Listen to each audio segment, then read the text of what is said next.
It's time now for County-Wide, a special presentation of Yavapai Broadcasting News. Join Paul David and Brad Miller as they talk with our community's leaders, newsmakers, and people in the know. You'll hear about the hot topics that affect all our lives here in Yavapai County. And now, here's today's County-Wide.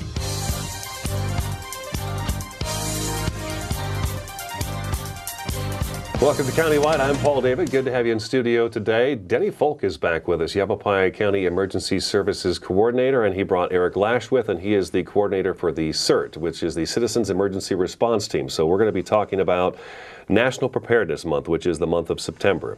And we should probably start out with, why was September declared National Preparedness Month, Denny? Well, the purpose of the National Preparedness Month is to bring the thought of preparedness at the home and community level. September is the month of September 11th. It seems like a lot of natural disasters and a lot of national disasters have occurred towards the end of summer and beginning of the fall season.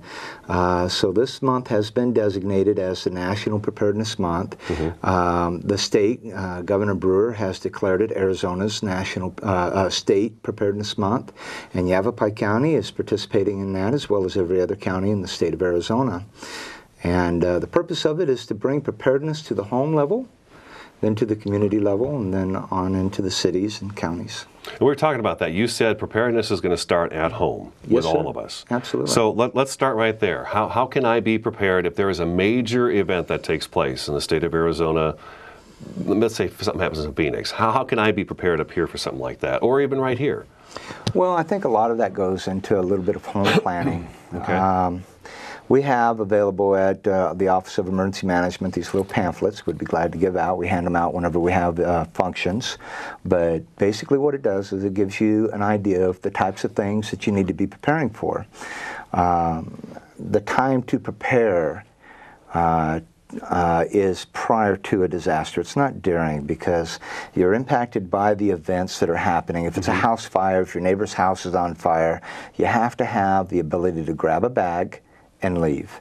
And so what we do is we tell folks to get certain items in the house located, know exactly where they're at. I have a little blue box that has a little combination safe on it, or a little combination lock, and in that we have an envelope that has a small amount of money for cash money. Okay. We also have birth certificates, Social Security cards, deeds, titles, different things like that, health care, medical insurance.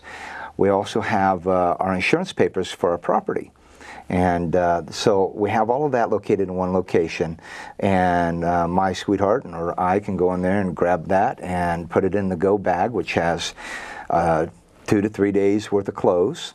It has our toilet articles, our toothbrushes, stuff like that. We can grab very quickly, put in that go bag, and out the door we're gone.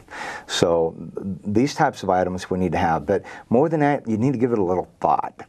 A little pre-planning. If you have children, you need to know what is the procedure for your school to release your children, and where are they going to release them at. Okay. So that's important. You need to know what that is, and your children need to know what the plan is, and your family members need to know what the plan is. So share that with your family. If we ever have to leave because of a wildland fire, or because of a flood, an earthquake, or a hazardous material incident, we can take and leave very quickly, and we're going to go to Aunt Jan's house, or we're going to go to Grandma's house. Have a plan. Also understand that emergency management is going to probably have an incident management team on site handling that. One of our local fire departments, a police department, somebody's going to be managing that incident, and part of that is consequential management. There'll be some folks that don't have an Aunt Jan. So what we do at that time is we'll set up Red Cross shelters through the American Red Cross. They also do what's called a reception center. If you're leaving an area, stop by the reception center and sign out. So that way your family members, as they're looking at CNN or looking at CBS or NBC News or Fox News, and they have the cameras there showing this great big disaster in the Verde Valley or in the Prescott Basin, that they can check the Red Cross's website and see your name and say, I'm at Grandma's. So they'll know you're okay. And that's very, very important because we start getting calls inevitably during a disaster. Would you mind going to check on my grandmother? Or will you check on my mother? And what that does is that the first place we direct them to is the Red Cross's webpage.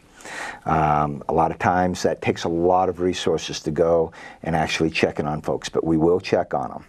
So what that does is it takes resources away from actually fighting the incident.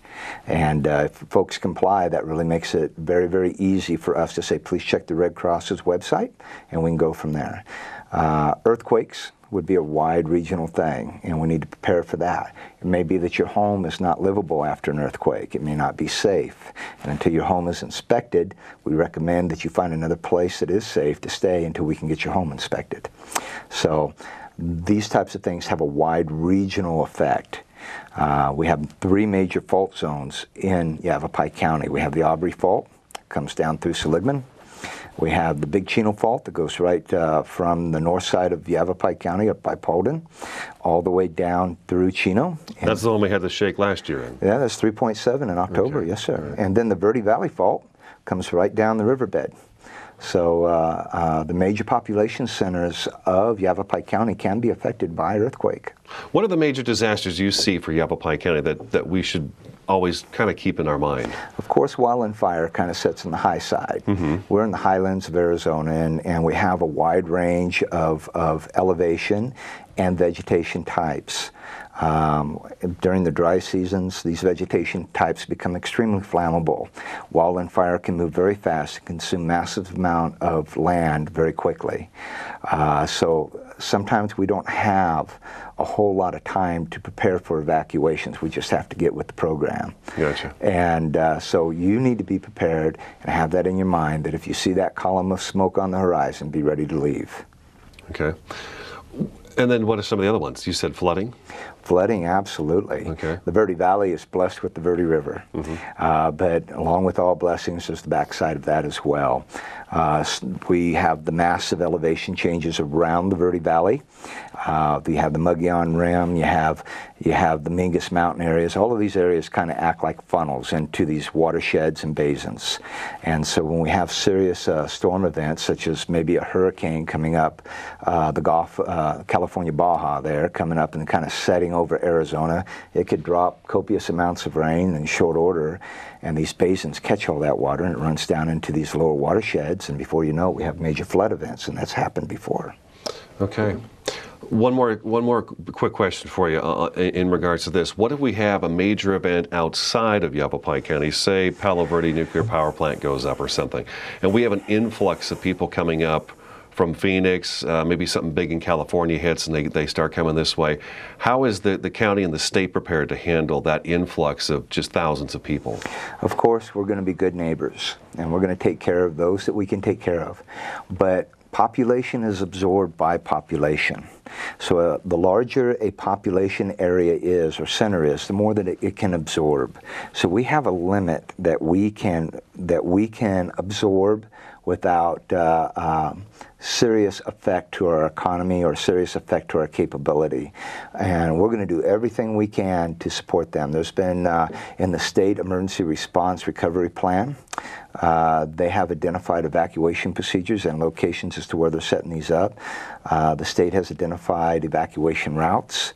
Working with the Arizona Department of Transportation, they have identified which routes are evacuation routes. Of course, those evacuation routes take them up into population centers. Sure. We'll absorb what we can. Coconino will absorb what they can.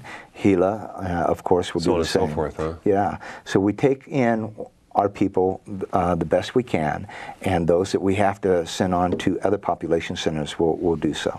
All right, we're going to take a break. Eric Lash, CERT Coordinator, in studio today. Also, Yavapai County Emergency Services Coordinator. Denny Foulk in studio today. I'm Paul David. This is Countywide. We'll come back in just a couple minutes.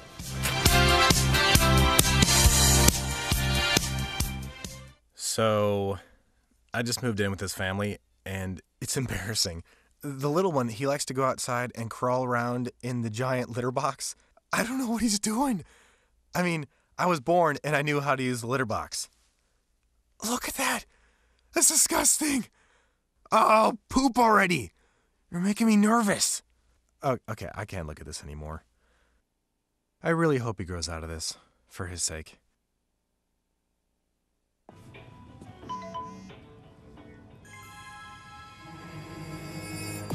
Hey!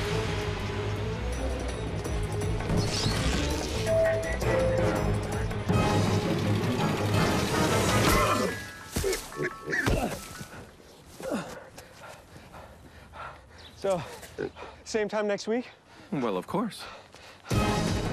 Put away a few bucks, feel like $1 million. For free tips to help you save, go to Feed the Pig.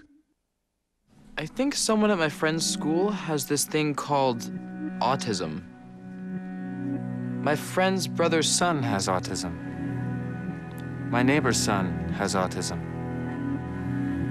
My son has autism. Autism is getting closer to home. Today, 1 in 110 children is diagnosed with autism. That's a 600% increase in the last 20 years. Learn the signs at autismspeaks.org.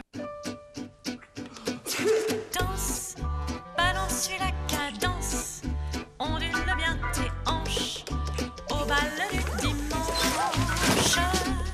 Danse, que la fête commence. Dans ma You didn't give up on sex? Don't give up on birth control either. There are more methods than you think. Find yours at bedsider.org.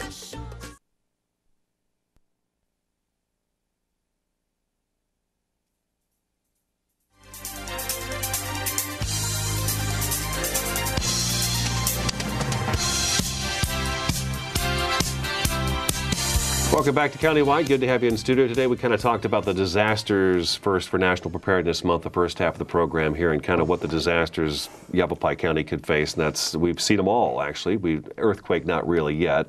3.7, it didn't cause any damage, but we do have earthquakes. We've had flooding events over the years, several of those, and then, of course, the wildfire. We can just look back at Crown King for that one this past summer here, early summer. And so we've had all those happen. The CERT program, Citizens Emergency Response Team. Eric Lash is the coordinator for that group. And when you came in and you mentioned who you were with, I was like, well, gosh, we haven't really talked about CERT too much, but we used to talk about it all the time.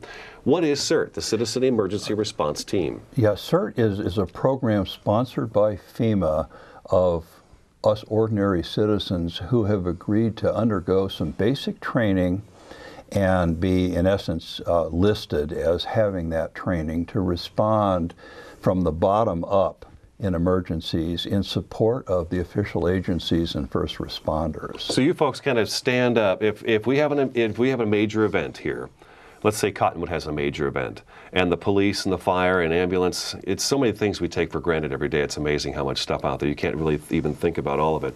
But they're all busy dealing with emergencies. So the CERT folks are trained sort of like the police and fire to kind of step up and take charge? Right. Well, at whatever level is required, okay. We would always operate under the auspices of the official agencies. But if they're stretched too thin, we would just take over in our own neighborhoods and areas until such time as we were given guidance or the official responders were able to do so. One of the things they learned about in Katrina is apparently a lot of the official responders disappeared after a time at least, and they were worried about their families. And we want to make sure that they don't have to worry about their families. There will be people like us there keeping everything functioning at a neighborhood level, notifying the authorities of serious situations by radio or by whatever means. But the key thing is the training. If you're trained, you're calm, you instill a feeling of calmness in your neighbors. You're looked upon as a guide kind of person.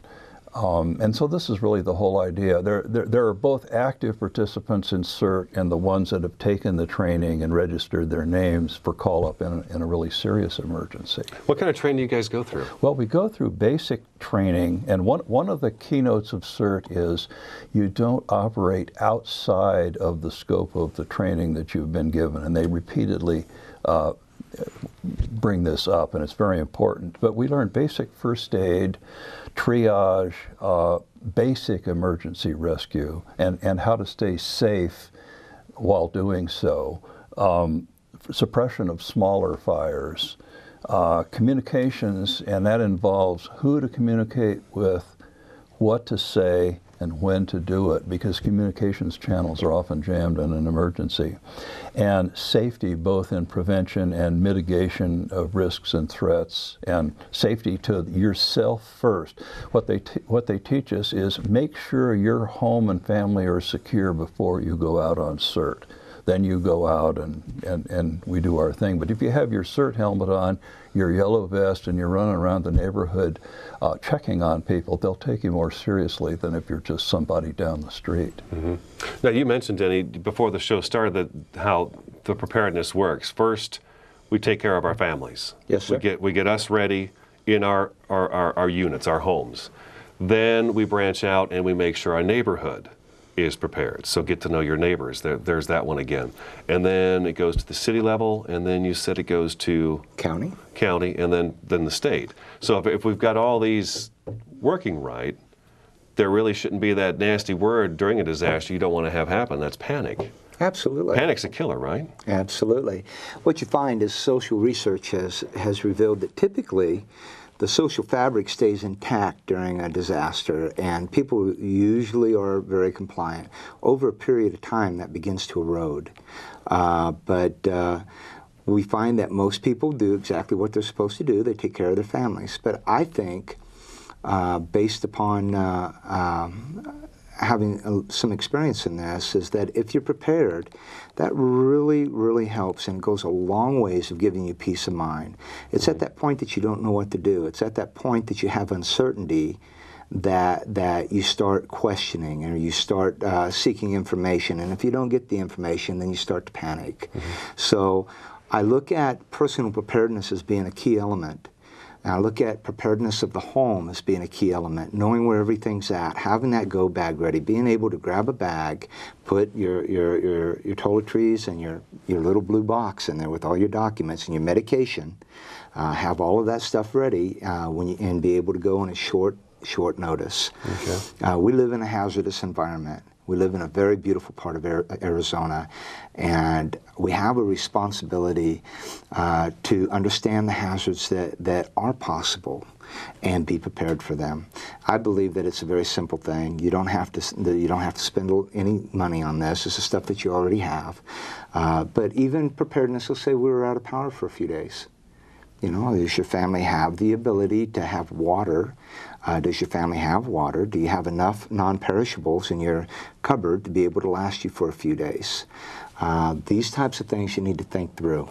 And if anybody has any questions on what they can do, the CERT program is a good way of being able to prepare yourself, as well as stop by our office or give me a call. I'll be glad to send you one of our pamphlets. And I want to get back to Eric, too, before we take our next break and find out how is the CERT program doing in Yavapai County? Well, we're just getting started at revitalizing it. I'm very enthusiastic about Denny's interest and support in that, because that's going to be the key to success. Mm-hmm. And then within that will be support and use by the various fire and police agencies.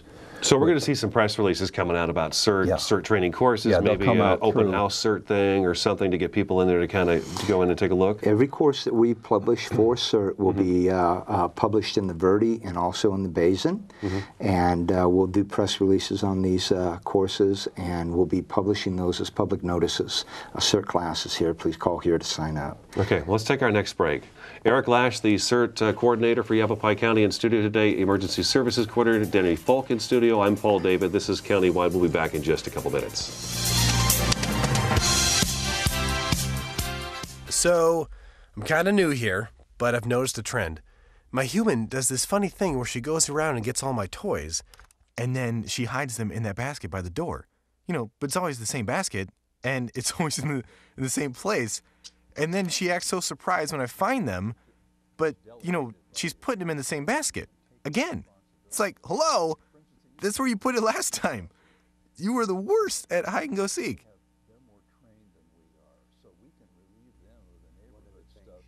I was in junior high the first time I caught my mom using denial.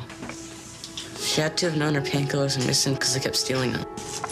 Her denial was so out of hand. So she doesn't even know? I'm going out. It was like I could get away with anything. You kids have fun. And that was when I knew. When she was addicted to denial. Denial is a drug. Get help. The partnership at drugfree.org.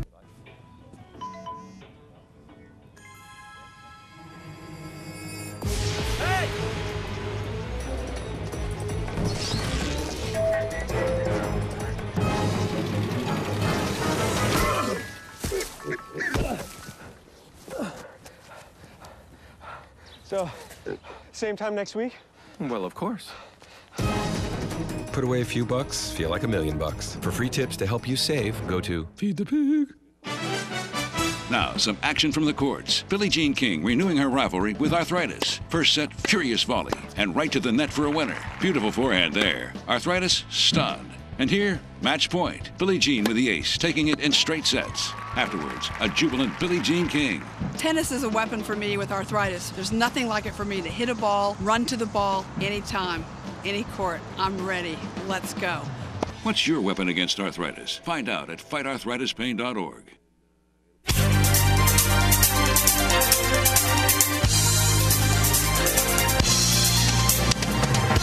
Welcome back to Countywide. I'm Paul David. Good to have you in studio today. September is National Preparedness Month, so we're here with Denny Foulk, with the Emergency Services Coordinator for the county, Eric Lash, CERT Coordinator. And I guess the main focus of today's conversation, I kind of feel like it's been scattered and we're trying to cover too much stuff, basically, is what we're trying to do in 20 minutes of time. But the main goal today is to make sure that everybody thinks about being prepared. Back when 9/11 happened, I think everybody thought about it. We had the orange and the yellow and the red alert, and everybody, I think, was prepared. But then, as time goes by, you get relaxed. But then you have Katrina, so then everybody starts thinking about it again. And now we've had another Hurricane Isaac that hit last week, so you kind of start thinking about it again. We got to keep that in our minds. How do we do that? How do we keep it in our minds that okay, I've got a strong box at home with all my important papers in it, but I'll be honest with you, I don't have a box of food sitting there waiting to go. I don't have clothes sitting there waiting to go. And when it comes to an evacuation and you come to my door and you knock on it and you say, time to go, you got to go, how much time do I actually have? Typically, it varies. Okay. When you measure risk and you measure the risk of an incident, the speed of impact and duration come to mind as part of the risk factors in the calculation of what that risk means. So some things have a very fast, very quick speed of onset. Okay. Other things are very slow, such as maybe a gentle rain over a long period of time causes the river to overflow its bounds. You see that coming. Sure. Or a hurricane parked outside your Gulf state home. It takes 3 to 4 days to get there. You see it coming. You've got some time to deal with it. Right. But what about a hazmat incident that occurs down the road and you have a toxic chemical right now, and you have to get up and go? That's why preparedness is important. That's why pre-planning is important, because you grab the bag, you grab your stuff, and out the door you go. You'll be directed as to where to go. You'll be directed where to sign in at, and from there you can receive additional information, contact your kid's school, contact whatever you need to do to be able to implement your plan. Okay. So, we don't have a lot of time left, but we've got these brochures. Yes, I'm sir. sure there's more information on the county website Yes, under sir. Emergency Services. There's CERT information on there as well about upcoming courses and stuff once you get those going and what CERT's all about. So we want to encourage people to do that and be prepared this month for any event that may happen. I'm going to put this in the fridge and just keep it there so that it reminds me that, okay, do you have what you need in order to get out the door? What's a good number for you, Denny, if people got questions for you? 928-771-3321. Okay, and for CERT, Eric? 928-443-0302. Thanks for coming in. I know we were jumping all over the place and it went really fast. We had a lot to talk about, but the goal is to make every household prepared for an emergency. I'm Paul David. That's today's Countywide. We'll talk to you again next time.